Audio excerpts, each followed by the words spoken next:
ନମସ୍କାରର ଶକ୍ତି। ଭାରତୀୟ ପରମ୍ପରାରେ ପରସ୍ପରକୁ ଅଭିବାଦନ କରିବା ପାଇଁ ନମସ୍ତେ ବା ନମସ୍କାର ବ୍ୟବହୃତ ହୁଏ।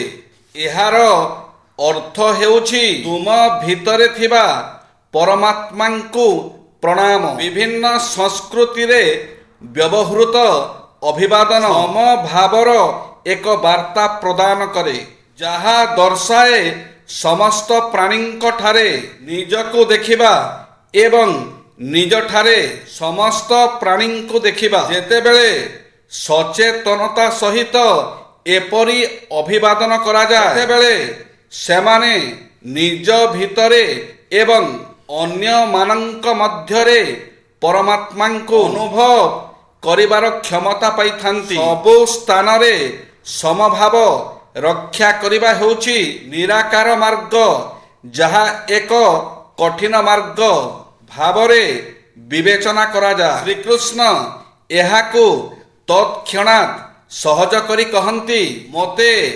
ସର୍ବତ୍ର ଦେଖ ଏବଂ ସମସ୍ତଙ୍କ ଭିତରେ ମୋତେ ଦେଖ, ଯାହା ସକାରର ମାର୍ଗ ଅଟେ।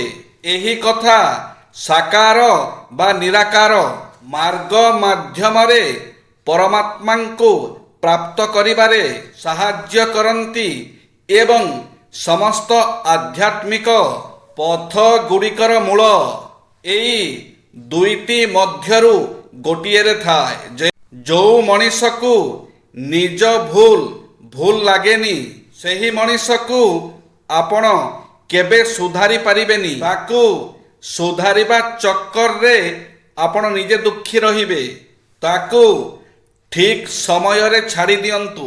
ସେ ଗର୍ବୀ ଅହଙ୍କାରୀ ମଣିଷକୁ ଭଗବାନ ନିଜେ ସୁଧାରିବେ।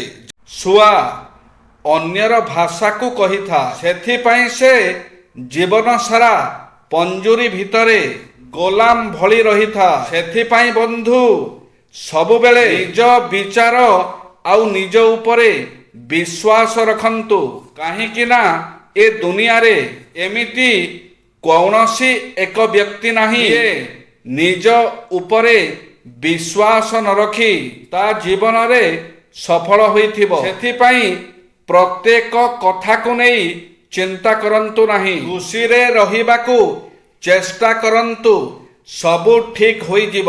ପ୍ରତ୍ୟେକ ମଣିଷ ଭିତରେ ଭଲ ଆଉ ଖରାପ ଏହି ଦୁଇଟି ଯାକ ଗୁଣ ଥାଏ। ଯିଏ ଭଲ ଗୁଣକୁ ଖୋଜିଥାଏ, ତାକୁ ଭଲ ଗୁଣ ହିଁ ନଜର ଆସିଥାଏ। ଯିଏ ଖରାପ ହିଁ ଖୋଜୁଥାଏ, ତାକୁ ଖରାପ ହିଁ ନଜର ଆସିଥାଏ।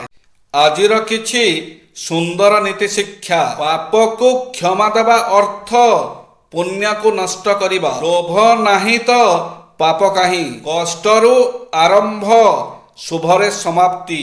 ଯେ ସବୁ କାମ ଆଦରି ବସେ, ସେ କିଛି କରିପାରେ ନା। ମୁକ୍ତା ପାଇବ ତ ଗଭୀର ସମୁଦ୍ରକୁ ଯାଅ। ପ୍ରେମୀ ପ୍ରେମିକାର କୁକୁରକୁ ବି ଭଲ ପାଏ। ଅଳସୁଆର ବିଶ୍ରାମ କାହିଁ। ବେକରେ ପଡ଼ିଲେ ସମସ୍ତେ ବଜେଇ ଶିଖନ୍ତି।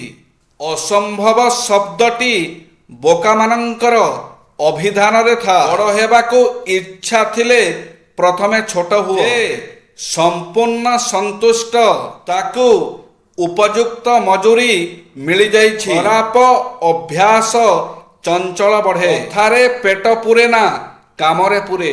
ନିର୍ଦ୍ଦୋଷ ବ୍ୟକ୍ତିର ଭୟ କାହାକୁ। ପ୍ରେରଣା ହିଁ ପ୍ରତିଭା, କଳ୍ପନା ହିଁ ଆତ୍ମାର ଚକ୍ଷୁ। ଆଖି ବୁଜିଲେ 7 ପର୍ବତ ଉହାଡ଼। ପିନ୍ଟିଏ ଚୋରି କଲେ ବି ପାପ। ଜୟ ଶ୍ରୀ ଜଗନ୍ନାଥ।